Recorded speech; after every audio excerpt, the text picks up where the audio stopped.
So we're going to get started just in the interest of time, and if people come in late, that's fine. And I think I mentioned in the email that I sent out that we are recording this, and it will be posted in lots of places, and places are popping up even as we speak. I just talked to Mr. Berg, and it looks like there's a place on Blackbaud where we might be able to post this as well. So look for it there too. So Blackbaud, on the counseling website, and on Naviance. It looks like there's going to be 3 places. So I'm sure you all know me, but I'm Mrs. Irving. I'm the counseling department chair. And I'm going to introduce our counselors. Mrs. Wilson is on her way. But there's myself, and I have Mr. Gross, Mr. Keller-Schultz, and Mr. Thorpe Cramps formations. And then there's Mrs. King, she's right there. She has Mr. Brown and Miss Parent, and Mr. Scotty, who has Mr. Chase, Mr. DeGroat, and Mr. Dave DeGroat, just in case there's a confusion there, and Mr. Meeker, and Mrs. Wilson has Fernandez and Moderelli's formations. So before we get started, we're going to start all things like we do at Bellarmine with a prayer, and I'm going to ask Mrs. Keene to do that for us.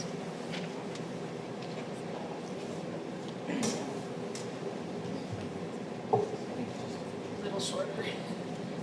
If you'll bow your heads with me. Dear Heavenly Father, we just thank you for bringing us all together this evening, Lord, and just for being the amazing God and provider that you are, and the ways that you walk us through all the obstacles, and especially during this time of having our students come to application season in the next year. We just praise you and thank you for people who have provided their time and efforts to present tonight with all the information. I pray that it just brings clarity and some peace to people's hearts right now. We thank you for gathering us and walking us out through this. In your name we pray. Amen.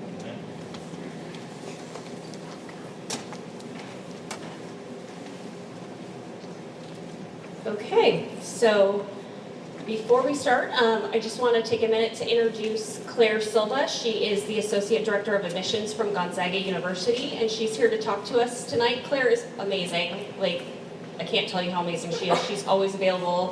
Whenever I email her with questions, she gets back to me like that. What's great about Claire is that she's local. She lives here in Stillicum, and so she comes and helps us with anything we need. Whenever we have questions or students need something, she's available to us. So we're super happy that she's here tonight to answer questions for you, and she's going to go over the application process kind of from this college's perspective, kind of answer your questions and give you some insight into what colleges are looking for. So please welcome Claire.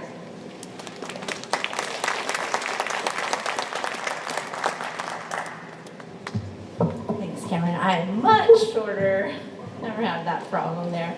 Again, I'm Claire Silva from Gonzaga University. Thank you all for being here tonight. I know this process is a lot, and so getting information now helps make this process go that much smoother. And I kind of want to get a sense, for parents in the room, is this your first time? Whose first time is it going through this process? Okay, a good chunk. Okay, how many is this the second or third, or okay. All right, so see those people? All right. You're not in this alone. You have so many resources and support. Your amazing college counseling staff, myself, the college representatives that work at the institutions that your students will be applying to. We are here for you. So I just want to cover a few things. This is kind of what I'll go over. Just starting that college search process, you're going to gain a lot of tools and information tonight to help you get that started. And I'll cover just a brief bit about that. Deadlines and timelines and what that looks like for different colleges and universities, and some vocabulary that I think is really helpful as you go through the process. And then what we're looking for when we evaluate students for admission. Specifically in a holistic review process, and then we'll look at some key questions that we often get and are often top of mind for families as you go through this process, and maybe even you'll start to think of them more into senior year, but just some ones that can help spur some more questions, and then things to look ahead for as you go through this college admissions adventure, and then ways just to connect with the college side of it. Of course, it's easy to connect with your school, with Bellarmine, but knowing that you have so many more resources as well. Okay, so I think that the college process, it's really important to start the list early. And as you start your college list thinking of fit, there's so many things to think about, but I think it's overwhelming with all the information that's out there, their website resources, the social media, the different college search engines. So really starting that list and figuring out what your student really wants. Is that university, does it have the academic program they need? Is it the right financial fit for your family? And some things, I think that this part of the process really can cut down on the stress and the amount of work that you have into senior year. So looking at location, a lot of students don't really think, like, do I want a big city? Do I want to be rural? These are all like good questions to start thinking about and just having conversations that can help narrow those types of things down. So starting that list, and you're going to get some tools to help start that list. Going to learn more about that tonight. And then as you build that list, it's important, don't just list the school, start to list some information about what that process is going to be, the deadlines for those schools for application, the financial deadlines. I'm speaking on behalf of a lot of universities. I wish that we had all the same deadline for everything, but we don't. And so as you go through and make that list, keep those key dates and key things in mind. And Naviance, which you'll learn more about, do they know about anything about Naviance yet? A little bit. Okay, a little bit? Okay. So that's going to help with that process as well. Okay, just a couple key vocabulary I think it's really important. There's different types of admission processes that universities will have. And the two main ones are pooling admission and rolling admission. Pooling admission means that we are going to gather all of the applications for admission at one time. We are going to evaluate them all, and then we're going to send decisions all at once. And then rolling admissions basically means colleges will get applications in and they're going to evaluate them and send admission decisions as they come. One thing I think is really valuable and important to understand in the process is that if you get a decision back from a university before another university, it doesn't mean that university wants your student more than the other university. It's just that the process is different. A lot of times the difference in process can be the amount of applications a university receives or the competitiveness of the applicant pool. So there's a lot of reasons why they would be different, but just understanding as you make the list what type of a decision process and timeline is going to be. And then the types of admission deadlines, the typical things you'll see is early action. That is a non-binding admission process. So basically there's multiple deadlines that universities can have. Sometimes they'll just have one deadline, sometimes they'll have 3 deadlines. But just understanding the difference in those deadlines. Early actions, non-binding, means that you will get an admission decision early, typically in December of the senior year, and you have pretty much all of senior year until May 1st is the typical deadline to make the decision of where you're going to go. So early action is great. You find out early, then you can focus on applying for scholarships. And then there's early decision, and that will be if your student is admitted to that university, that decision is binding, and they are going to ask that you tell them, yes, I am going to your university by a very specific date, typically sometime in February, early February, late January. Every schools will have different decisions. So if you're applying early decision to a school, if a student is applying early decision, that's the place they typically really want to go. And if they're admitted, they will pull their applications from other universities. So at Gonzaga, oftentimes at this time of year, we get emails from students saying, thank you, I applied, but please do not consider my application anymore. And that's absolutely fine. Just understanding that process is binding. And then regular decision is typically when you find out, or the final time you can apply to a university. And of course, we have multiple different applications that you can apply to our universities through. So universities will have their own applications that they've built, and you can find them on their websites. Sometimes universities will have multiple applications you can use. So that's another thing to keep track of as you're going through your list and creating your list. is what type of application. The coalition application is an application that there's a set group of selective schools, that highly selective schools, that will use the coalition application. The common application is awesome. There's over 900 colleges and universities that use it. And I'll say it's awesome in the regard that there are a lot of colleges and universities that use it. There are definitely some people who have negative things to say about the Common App. But I will say that the majority of Washington State colleges and universities use the Common Application. So that means your student can fill out one application on the Common App and submit it to any of the schools that utilize that Common Application. And then I think it's important to keep a track also on your list of how decisions are sent. Sometimes they're sent by paper. Most of the time now they're sent electronically. Students will have an application portal and they can check their status of their application, and then their decisions will be updated electronically. And then sometimes they'll be sent a paper, something in the mail with an admission decision. And then finally, just understanding that May 1st is the typical confirmation deadline for enrollment, and that may vary depending on the school. But that May 1st deadline is typically the one you'll see colleges and universities use for making that decision.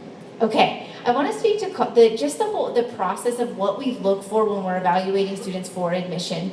And universities will use different terminologies potentially as they look at selection criteria, but in most cases, this is what we are looking at when we evaluate students. Strength of curriculum is huge. That tells us how much a student is preparing for the rigor of college coursework and how they're going to be prepared coming to our universities. You have excellent coursework options here at Bellarmine with AP courses, honors courses, even dual enrollment courses. Those are all excellent and things that we like to see on applications.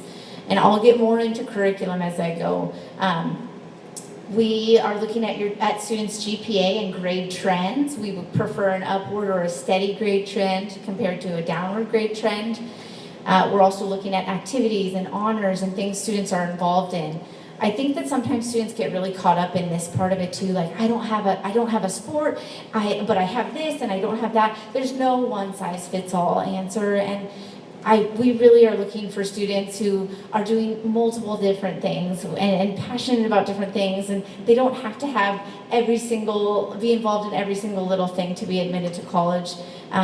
Just engaging in things that they're interested in, and that can be one thing that they're really dedicated to. And then, they do service hours here at Bellarmine. That's also great. I just always tell students to not be modest in that section, that activity section, and start making that list now. That can be one of the things. If they've already have a resume or something, that can be very helpful.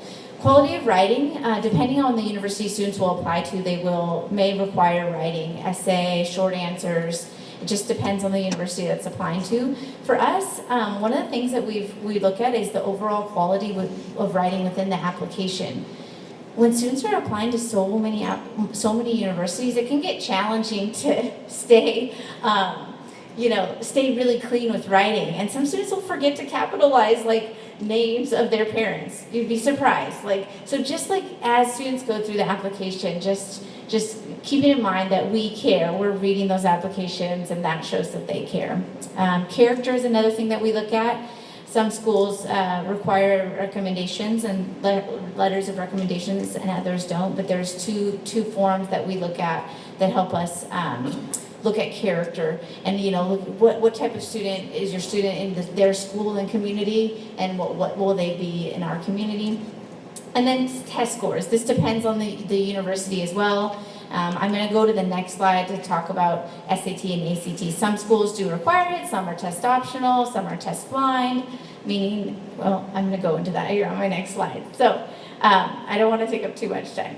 So these are often some questions that we get along the way. Does your college super score the SAT or ACT? And Ms. Keen's going to go into some more SAT information and ACT information, so I'm not going to go too much, but basically super score means you take the SAT twice. There's multiple subsections within the SAT. We're going to take the best section, no matter the test date. We're going to really give the student the benefit of the doubt. So also keeping track of what schools super score, and some schools will super score the SAT, but they won't super score the ACT, and vice versa, or some schools will do both. But And then I'm gonna just go to the one that's what is test optional first, and test blind. Test optional really means the university will either look at it, students can choose to send SATs or they can choose not to. At Gonzaga, some students will say, I'm gonna submit a score, and they put that on their application, and then they get their test scores back and they don't love them. They can email us, and if their application hasn't been evaluated and decisions aren't going out, we can remove that from the application. So just knowing it doesn't have to be a hard decision. Test blind would be a student, even if a student submitted a score, a university is not going to look at it. They're going to black it out, even if the student sends it. So there are some schools in Washington that are test blind. There are some schools that are test optional, and some schools that still require it. So oftentimes parents and students are asking, is the teacher recommendation really that important? I would say that if the school requires it, then yes. We want to see, if we're asking for it, then we are reading it. And Gonzaga is a school that does require a teacher recommendation. And the teacher recommendation gives us just a little bit more context into the student, the type of student they are in the classroom. It gives us information about character. So I think if a school doesn't require it, that's okay to not send it. But what I'm saying is when students are requesting teacher recommendations and a school is requesting it, that we do value the information that comes in the teacher recommendation. And then oftentimes we get, is it better to take AP, like an easier course load and get a 4.0, or to take AP and honors courses and get a lower GPA? For us, I think the answer really is balance. Have your students challenging themselves in the areas that they really are excited about and they'll do well in, but we just don't take 7 AP honors courses and the GPA completely plummets. It's going to be fine if they take an AP course and get a B, but when we start to see multiple C's or things on the transcript and the GPA is going down significantly, that's where we would have concerns about that. But you're advising, your counselors are excellent at helping advise students on what coursework to take.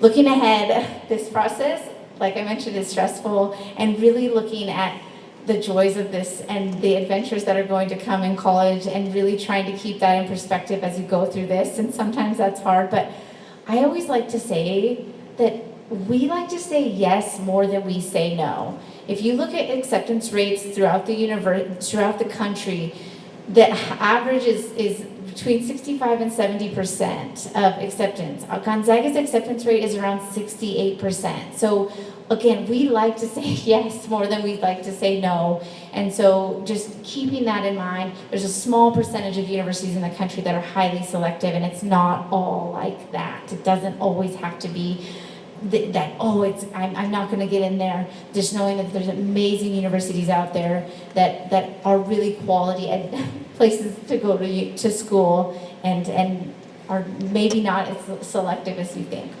or maybe the percentage acceptance rate might be higher than you think. So starting that list, visit as you can. Senior year gets really busy. Junior year is already busy. So planning those visits as you can is really, really helpful. And connect with us. If a student shows interest by signing up for a mailing list, that's super helpful for us, because then we can help communicate with the student and with you. Many times there's opportunities for parents to sign up for our mailing lists early on, and that can help keep you on track as well.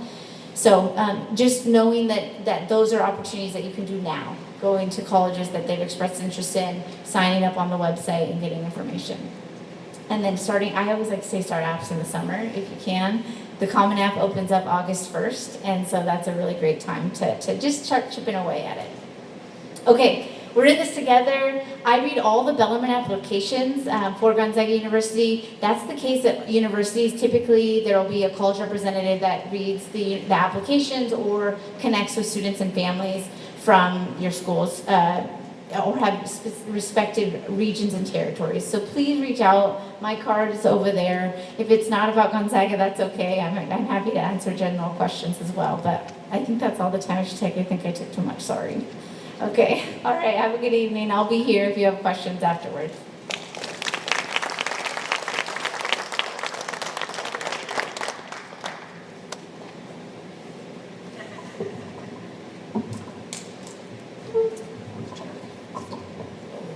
taller than Claire. Just a smidge. Okay, good evening. How are we doing? Are we excited about junior year? Okay. So we were actually in classrooms, actually in formation not too long ago, speaking to your juniors and letting them know about next steps, what they should be working on next semester, what we expect of them, and getting ready for senior year. And so some to-dos over the summer. So we're going to share those with you so that you're on the same page. We'll be communicating with them so that they can't tell you anything, right? Okay. So, like Claire mentioned, Naviance. Remember we talked about Naviance freshman year with our students. We had them set up accounts, start their profiles, and introduce them to some of the tools and resources on there. Okay, so sophomore year we reiterated this. We asked them to do the career profile, and we asked them to start adding to their resumes. Keeping in mind that the resume can keep track of everything they've done since freshman year up until now, and can actually be used as a working resume if they start to apply to jobs or internships. So that's what we've been reminding them to keep on task. If they did the career profile, that's a way for them to assess different career interests. It's like a 100-question assessment where they go through and ask them different questions to get a better insight into where they perceive themselves doing for a career. And then a lot of students don't have an idea. And so when students come to us and are like, I don't know, I've been thinking about this, we encourage them to utilize this tool because it really goes into in-depth about different career opportunities and jobs. It goes over salaries, how many years you need to attend college, and it just gives them a real idea of what they potentially might want to study. Okay, so if they haven't done that now, they can still do that. Encourage them, parents, if they haven't.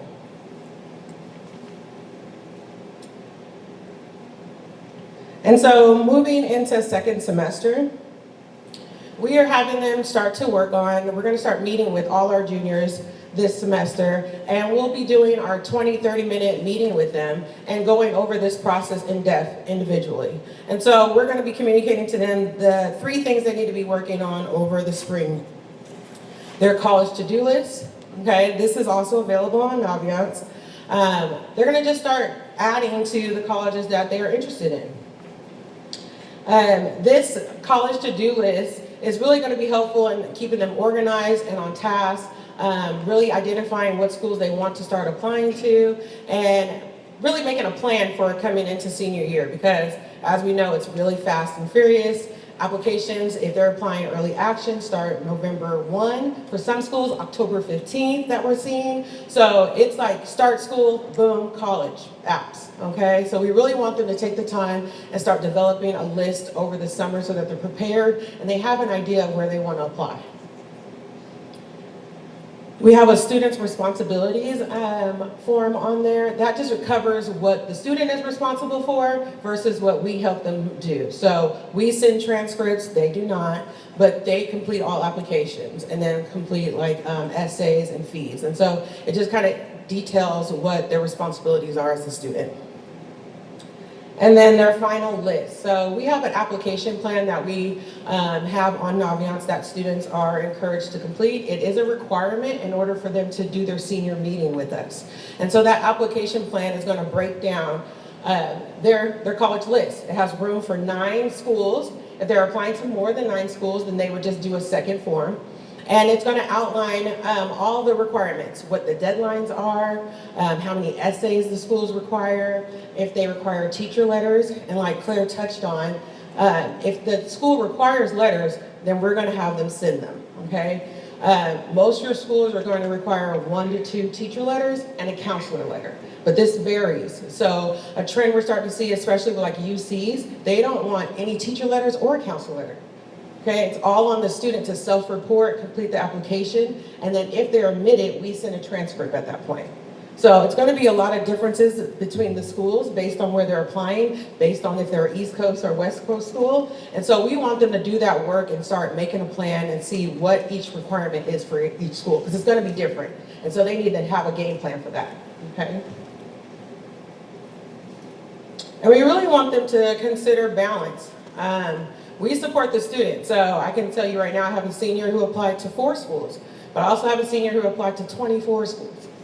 Okay, so if they do the work and that's what they want to do, I support that. Some people want to cast a wide net, and that's okay. And some students come in very focused and knowing exactly where they want to go. Okay, and so we support them in that path. But we are going to talk to them realistically about what are going to be some reach schools, what is going to be a safety school for them, and what might be a maybe school for them.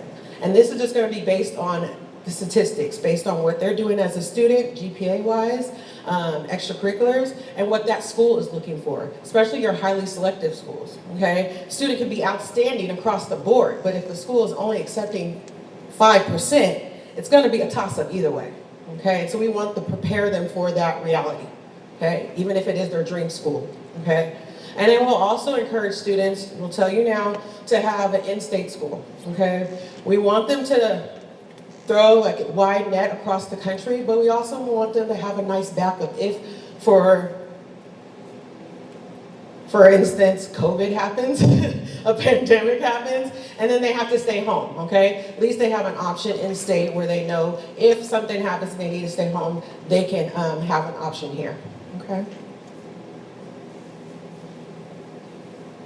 So, completing over the summer, they're gonna do the senior survey. Okay, that's the senior questionnaire on Naviance under To Do for juniors. And this is where they're going to go into detail about their high school experience. This helps the teachers and the counselor write their letter of recommendation.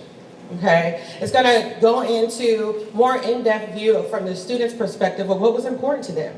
All right, what did they do for extracurriculars? What was a standout course for them? What was the impact of high school for them? This is all good info just to help us write a real well-rounded letter for our students. And as you can imagine, with us having up to 75, 50 students, we don't know all of them that well, and so this is going to help us write a letter that's going to be authentic to them. Okay, so please encourage your students to complete this, take their time on it. All right, there's like 17 questions. We don't need to just see, I played soccer. Like, okay, why did you like soccer? How long did you play soccer? What was it about soccer that was important to you? Okay, that's the kind of information we're looking for. Okay, and then the application plan, I kind of went into that already, but that's going to outline all the requirements of what they're going to need for each of their schools. Okay. And then we're going to have them link their Common App to Naviance. So most of your students are going to utilize the Common App to apply to schools. Okay, it is an application database where students can add the schools they're planning to apply, and then once they complete the basic background information, education, family, all that, they're able just to complete the additional requirements for that school and then submit. And so it allows them the opportunity to apply to multiple schools at one time, instead of having to complete an application here at this school, complete an application here. All right, so it kind of summarizes the process for them. So a lot of students will do that. Not all schools are on the Common App, and so some schools do require you to go through their website and do their process. And so they will see that as they're completing their application plan, what schools require and how they require you to complete their application. All right, testing information. The moment you've all been waiting for, I'm sure. I'm Mrs. Keene, and I'm in charge of test coordinating for the PSAT. Let me lower this down just a bit.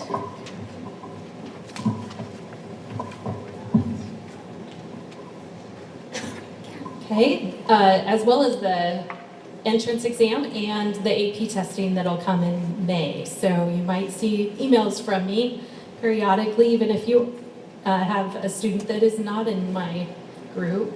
But basically, I want to touch on some of the new trends. So the higher education in regards to testing has changed. As recently as 10 years ago, it would have not been a question that you would definitely take an SAT or an ACT, depending on what part of the country you're in. But of course, there was the change and shift that started to occur where they were trying to make testing equitable for everyone, and those that scored well usually had access to tutoring or prepping. But the pandemic kind of put that into a high spin, And due to us as a state being really, really difficult to get testing access, our schools here in this state are all test optional, or maybe one is even blind. I think that's UW. So we also have seen that trend take off other places. So that is good news. If you have a student that is anxious and not wanting to invest in testing prep, this is good news. But more universities are currently doing ongoing studies to see just how grades are possibly a measure of a student's success more than testing is. Certainly, we know that it's difficult to compare A's across the country from one school to the next, and that's why standardized testing exists. But we definitely are seeing the trend that student success is not necessarily measured by this test. So you might ask, do the colleges really need test optional, or does it hurt the students' chances of getting in? And as Mrs. Silva mentioned, students have been applying with test scores. The statistics that I found through Common App say that 48 to 60% of the time of those accepted, 50% had test scores, and 50% did not have the test scores, and they were accepted. So today we see the colleges and universities looking at students very holistically. And after our own department conducted some research in the fall here, we found that test scores are of less importance than the rest of the other components of the application in most cases. Of course, you do have some very highly competitive schools that will say that is definitely a piece of it. But in general, we've seen that be less of a component. So we encourage you to visit fairtest.org to learn more about which colleges are test blind or test optional. And if your student doesn't test well, like I mentioned before, they get anxious, there are plenty of schools that are test optional. As you can see, there's over 1,800 that are still continuing to state that is their case in this upcoming new admissions, as well as the following year. And if you look into this list and you find that their dream school is here, maybe they don't need to continue the path of testing. So we have some steps that we'd like you to note here. So having just completed their PSAT here at Bellarmine, as Mrs. Wilson mentioned, your students already have one score to evaluate. And so your student is able to log into their College Board account to see their results if they haven't already. As we went around, we noticed the students, I believe, had all accessed their scores. But if they haven't, please look at College Board. If they have access issues, it could be possibly that they had an email issue that they need to resolve, and they can come see me with that. But you will see a score report in there under that account. But using a wonderful resource online, you can determine which test is best for your student just by having the one PSAT score.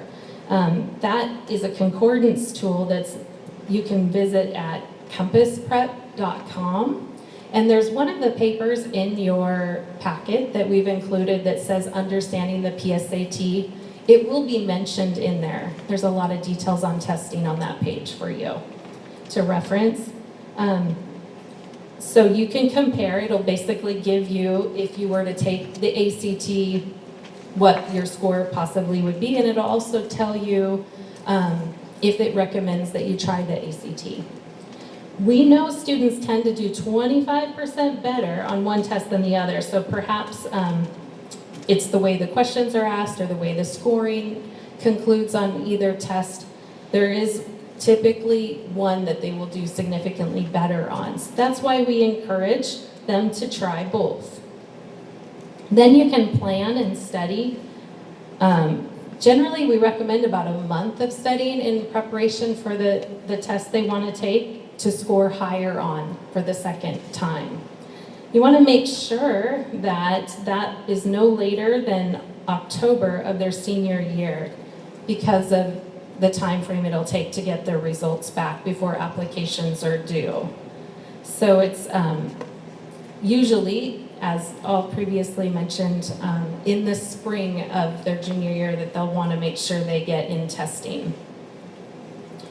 If you care to see what schools' mean score is for tests that they accept of your students' college list, you can look up just Google common data set for your colleges to find out that information so you kind of know what you're shooting for.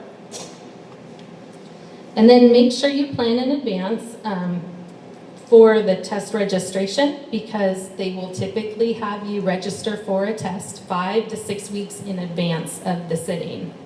So that's important to be aware of, and it's very competitive. I will tell you, it feels like a lottery. Some days when you log in to go for a certain test date, it will have already filled up.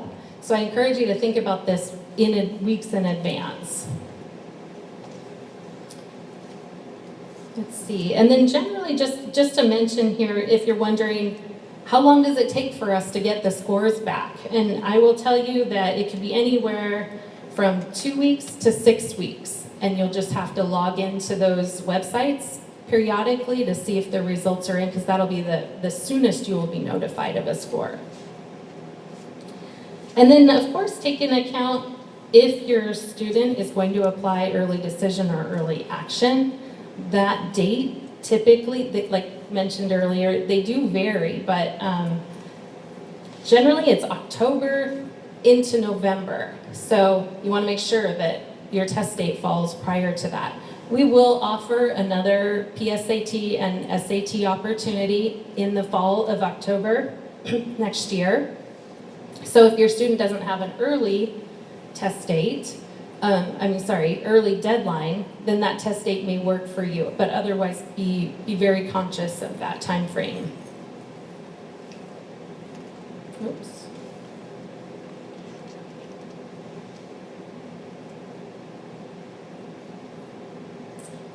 So in regards to developing a prep plan, so the research says that kids will do considerably better if they prep.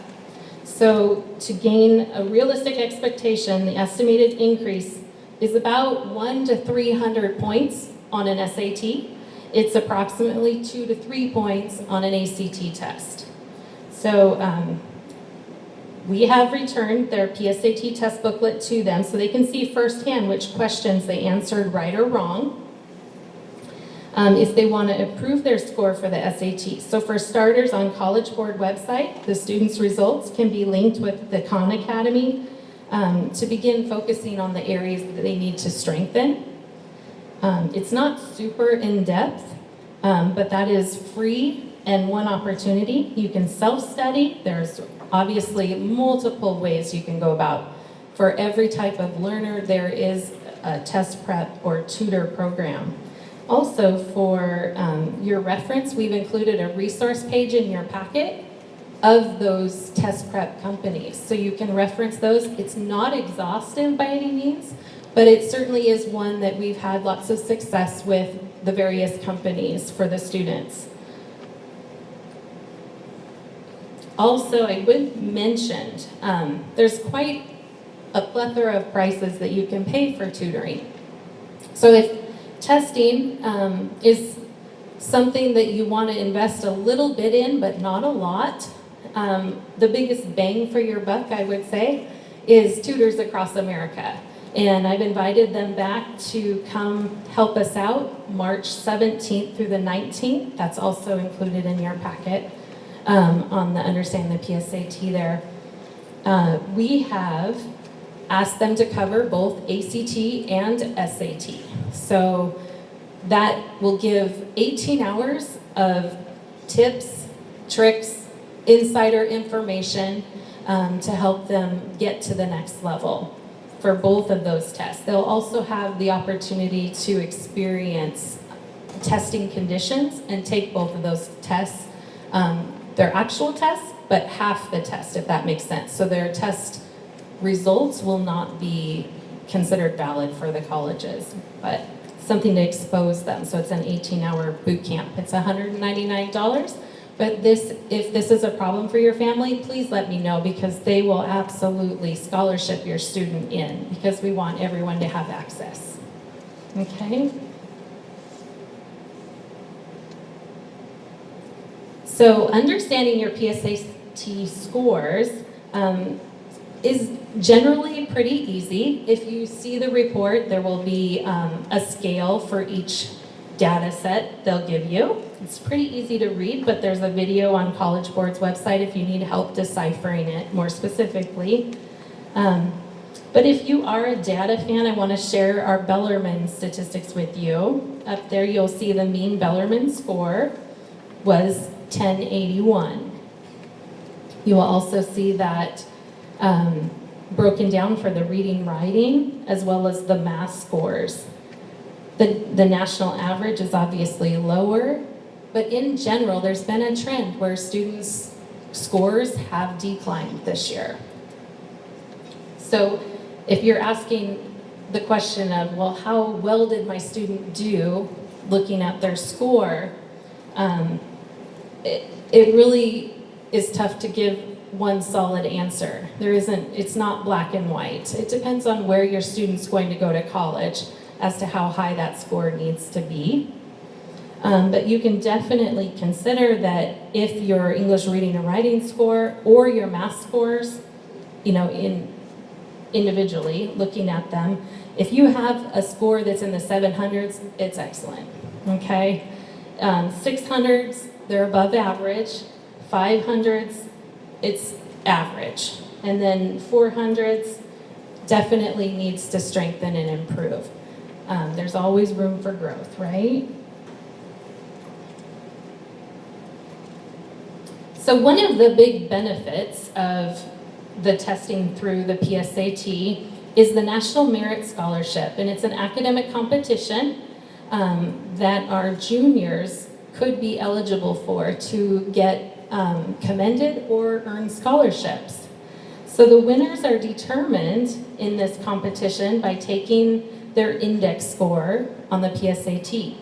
So in addition to their overall score, the index score is really just the sum of their math, reading, and language and writing scores doubled, but otherwise it really doesn't serve any value, that index score. So that's what they do look at though. So if you're around a 212 on the index score, you might be recognized as the commended scholar for being in the top 3 to 4% of the nation, for recognition only though. The National Merit Scholarship Company will reach out to your student generally in September and notify them if they've achieved this. This year, fortunately, we were able to have several of our own Bellarmine students commended. There was quite a list. The second type of recognition is for the semifinalist. And to qualify this past year, the index score in Washington was 220. So we have a higher scoring population, high achieving, so our score is slightly higher than some other states perhaps. But each state is allowed a certain number of winners, and it's the top 1% of scores that get to be identified as the winners to continue in this competition. So then those students receive notification in September of their standing, and then they have to basically fill out an application and write a short essay to continue. And then by the end of the competition, they will have narrowed it down to 7,500 students who get chosen to receive one of 3 awards. So there's the $2,500 scholarship given by College Board, used for any school. And then you'll have corporate sponsors who wish to sponsor certain students in their career paths. They will make up the second chunk of awards. And then finally, you'll have college-specific sponsored merit scholarships when the students have chosen a particular school as their first choice, and they're recognized by that college and will be given tuition. So I guess that would be very motivating if you're a great test taker.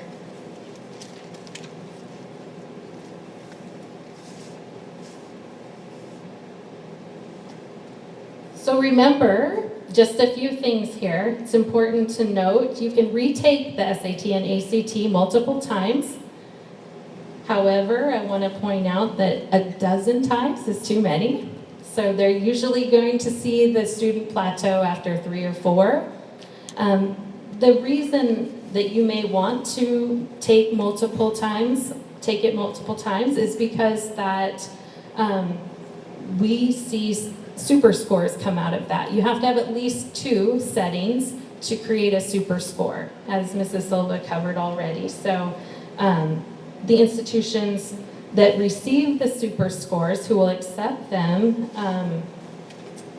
will make a composite score based on the highest areas of a couple settings. And then one last reminder, we want to take into consideration your application deadline. I just want to emphasize that one last time to make sure that all your testing is concluded beforehand. Okay. I'll be available afterwards if you have any questions.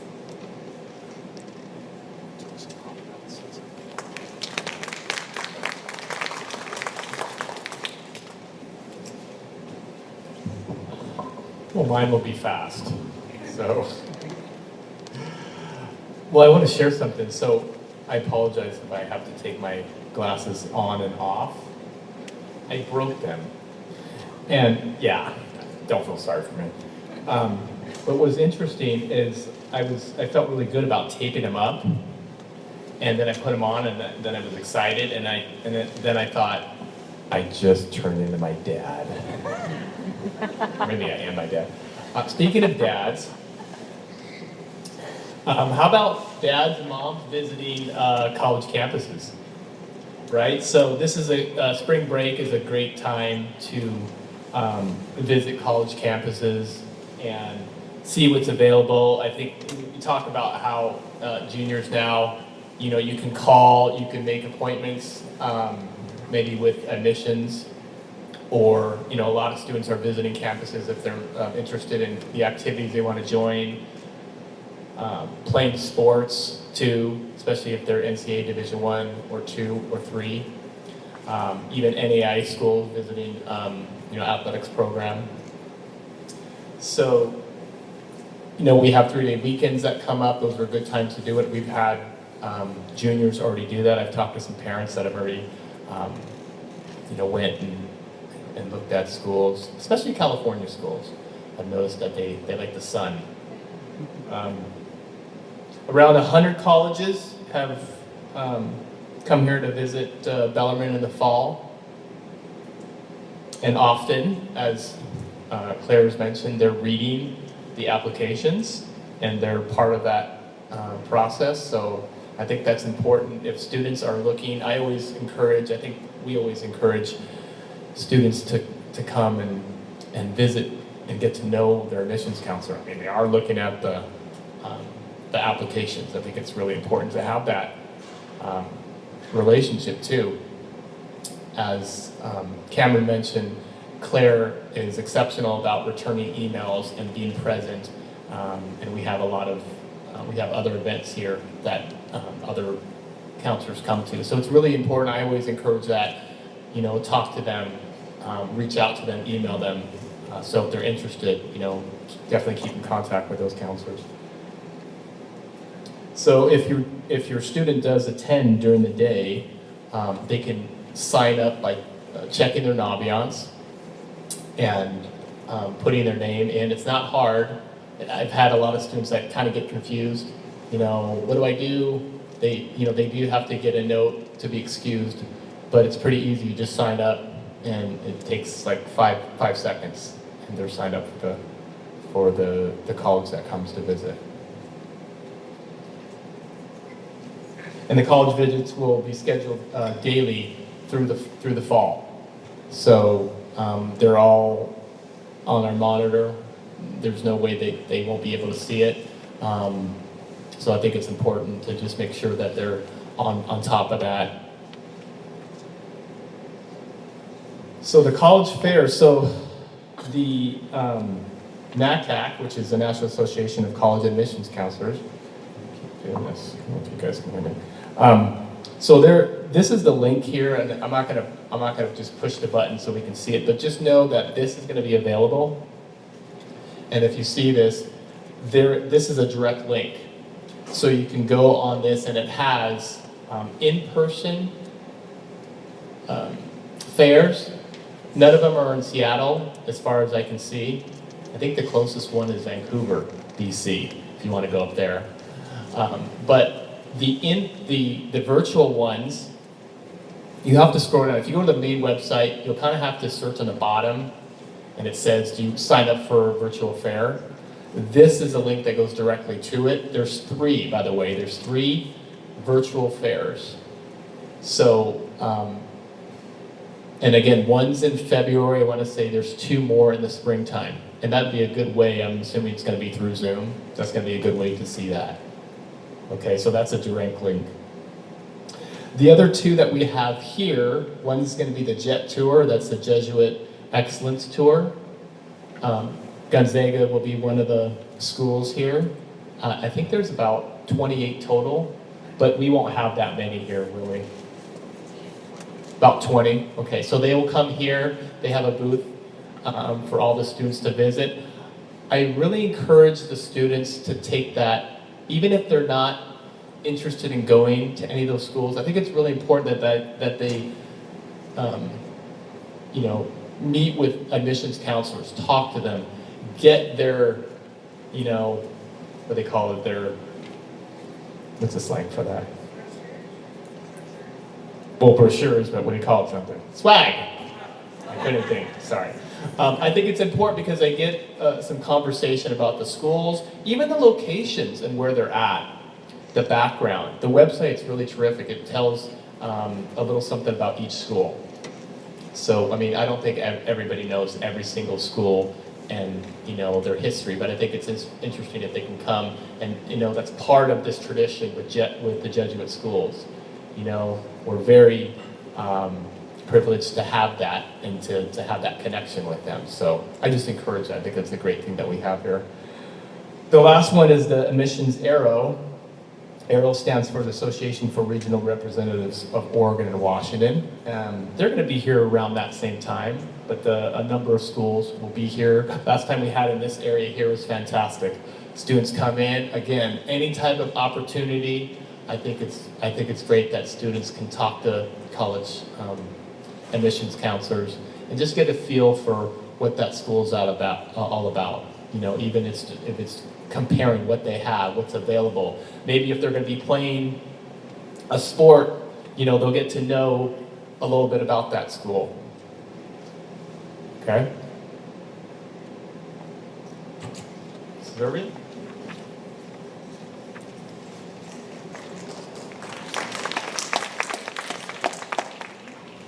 Okay, dual credit information. So, to quote Mr. Berg, we have a robust dual credit program. That's his favorite word, robust. But we do. We have a lot of dual credit programs. And when I first started here 7 years ago, we did not have nearly as many. I remember one of the first conversations I had with Cindy when we were starting, she was talking to me about dual credit and what were my opinions about it. And I said, well, I think anything where kids can get college credit is a great idea. And little did I know that they were planning this whole program, but it is amazing how many credits kids can get here. So I'm sure some of your students are probably already enrolled in dual credit courses here. If they aren't, have them do it, it's great. They can earn high school and college credits simultaneously. So there's a big difference between AP credit and Cornerstone, which is college and high school. They're both great ideas. So I think a mix of both is always good. What colleges are looking for is the rigor, like Claire was talking about.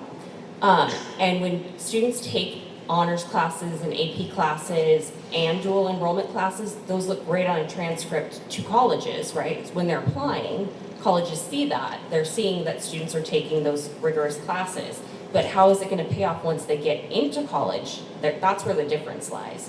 So almost every college, in fact, I would be willing to bet every college, I know they have to, has information where you can look up how those credits translate once they arrive there.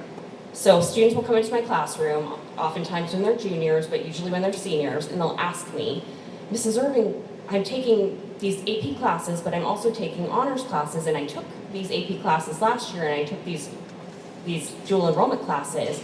How is that? What happens if I go to this school, or I go to that school, or I go to this school? And I'm like, well, let's look. So we can go right in and look at their websites, and I can look up how those credits translate. It's very transparent. So you can see on their websites how the colleges take those credits. It depends on the class, it depends on the score for AP, whereas for dual enrollment, it doesn't matter if the student took the course, it's just based on what the college says. So they'll tell you, like, if you took econ in high school and it was for college credit at an accredited university, we're going to take it for either transfer credit, or we'll take it for, it'll count if you're an econ major, maybe it will count as one of your earlier classes, one of your foundation classes. So you can simply look that up. It's very easy. But it's very college specific. So we're not, when students come in and ask us, like, should I take blah, blah, blah for dual enrollment? Is that going to count for my college? We can't give them a one size fits all answer because we don't know where they're going to go to school. So that's not something that we can just give a flat answer. Whereas with AP, it's going to base on their score, which is kind of a risk that students take, right? Because we can't guarantee that every student that takes an AP class is going to score a 4 or a 5. In some schools, it needs to be a 4 or a 5 on the exam, and other schools, they might take a 3. So that's something, and it also depends on the exam. For some schools, they might say we need a 4 or 5 on certain exams, but we might take a 3 on others. So these are things to consider. However, I will never discourage students from taking rigorous courses because these are things that colleges like when they're applying, right? The rigor is what looks good, and also some colleges weight GPAs based on rigor. We don't weight GPAs here at Bellarmine, but the colleges might reweight them when they're applying. So that's something that you should also consider. Here's the classes that we offer dual enrollment or dual credit in. And remember, it's not just Central Washington now, we actually offer credit through Eastern Washington for some of these classes too. So students can get a transcript from those universities and send them to their college once they've decided. So after May 1st, or actually post May 1st, once they've decided where they're going and they graduate from Bellarmine, we send their Bellarmine transcript.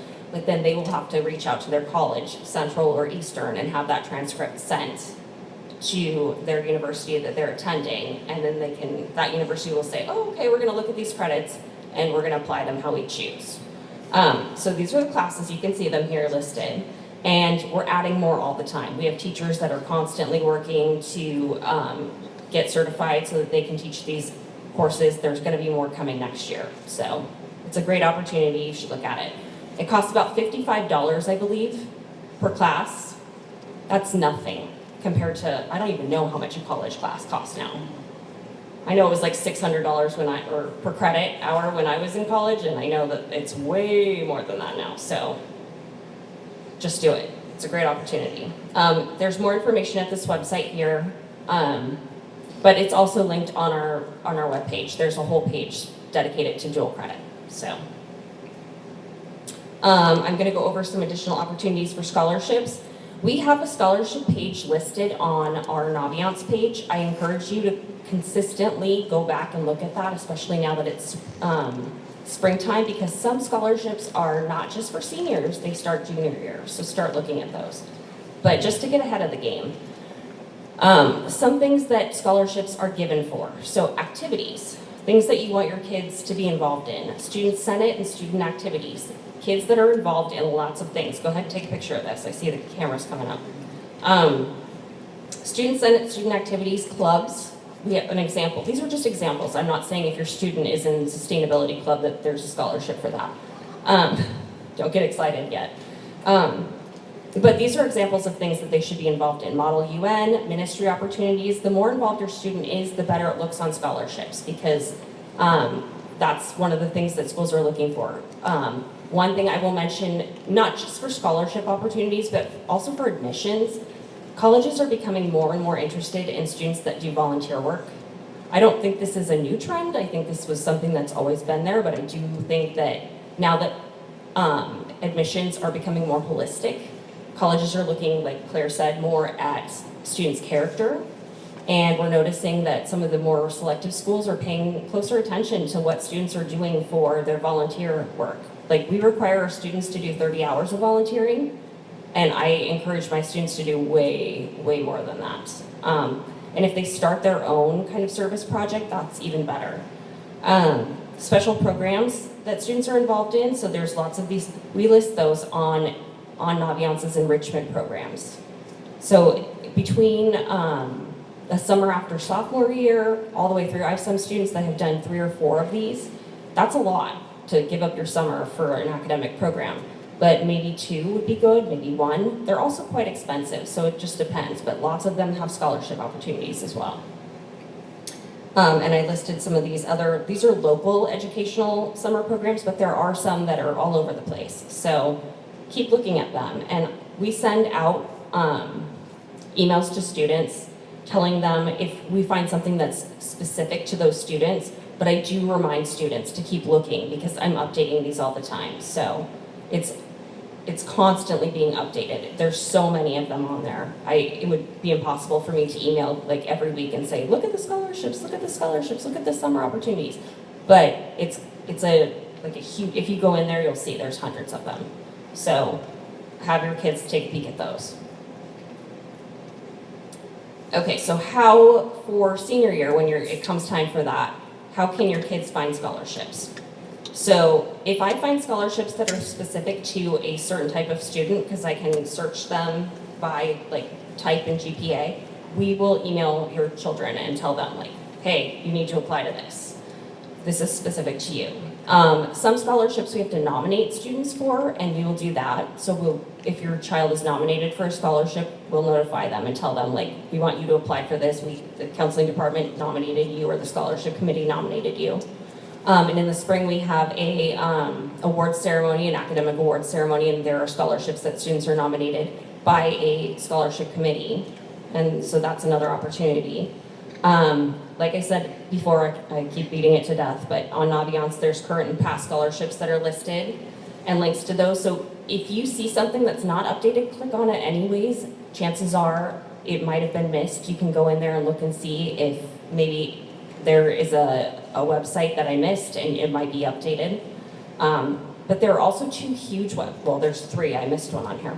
So there's fastweb.com, washboard.org, and goingmary.com. Those 3 websites are like scholarship clearinghouses, for lack of a better term. You can go on to all 3 of them and find constant lists of scholarships that are being updated. I'm not going to lie, a lot of them besides Washboard are FastWeb and Going Merry are national scholarships, so a lot of them are competitive because there's a lot of people applying to them, but that doesn't mean that you shouldn't try. Some other places that you can look is professional and social organizations like Kiwanis or Rotary, Key Clubs. I'm trying to think of some other ones. What's that? Oh yeah, Sons of Italy, Sons of we have a lot of kids that apply for Sons of Italy, Sons of Norway. What are some other sororities? There's Alpha Kappa Alpha and Alpha Phi Alpha. What are some other ones? Look into it. So, if you guys are involved in any sort of fraternal organizations, that's something you can do if you're in a service organization yourself. Another thing is unions, work unions. Those are huge. They often offer scholarships for people's children. And then credit unions.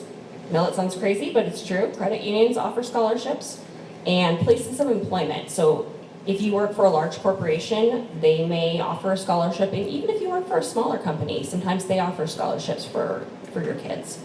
So you can always ask, it doesn't hurt. But those are things that you should look at.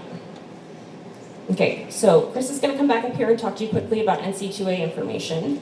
And then I think after that we're going to take questions.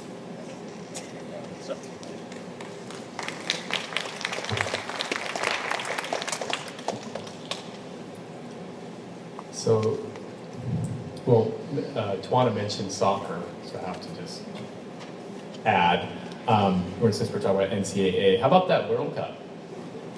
Yeah. Doesn't that?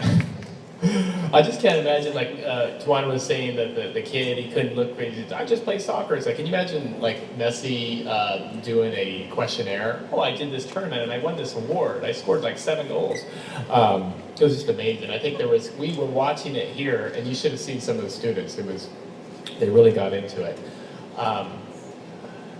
But speaking about the NCAA, and there are a lot of athletes here.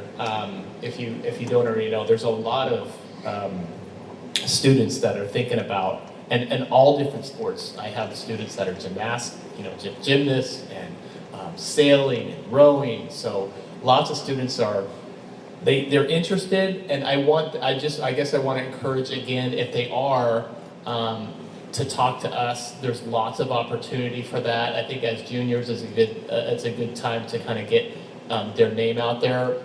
I always also encourage them to email coaches.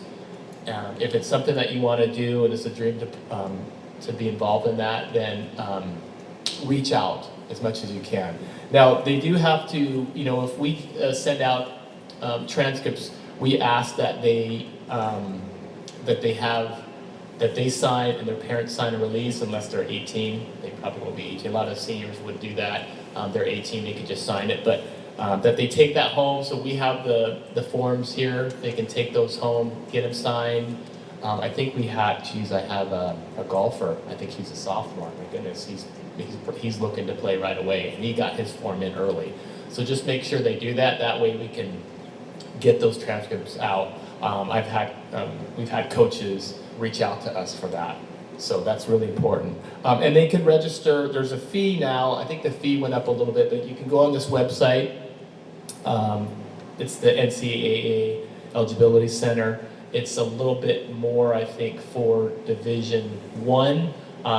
But like I said, especially for a sport like soccer, there's a number of different programs. I know, just for Gonzaga, they're a Division I program. There's not a lot of Division I programs in Washington. So, but if they go on the website, they can look at the different sport that they're interested in. And if the NCAA is not for them, we also talk to students about the NAIA. There's a little bit smaller schools. Lots of opportunities to play. In fact, I had this on the last slide, but for girls, lacrosse is becoming really big now. So, and we have a really good team. A lot of students are interested in playing lacrosse now. That's a growing sport. We do have the eligibility worksheet. If you're going to Bellarmine, for the most part, unless you're transfer and there's some issues with classes, for the most part, they're going to have what they need. When they're filling out the worksheet, they're going to have what they need. We're a pretty rigorous school, and it's 26 credits to graduate, but it's good to check that out and double check to make sure that you have everything that you need on there. And speaking of transcripts, so students can access their unofficials through Blackbaud. So this has been kind of a continuous, repetition of reminders for students that they don't have to come to us for transcripts. They can go and do that. A lot of now Blackbaud is a place that they can go for just about everything. And unofficial transcripts is one of them. Now, if they need officials, we can't, if we give it to them just for access, they can't pass it on as an official. I think you probably know this, but just know that it has to come from us directly with our ID and as the counselor, and then it will be official. And just a quick, you probably read that, if they need an official signed, it has to be signed and sealed. We like that they ask us before the last day of school.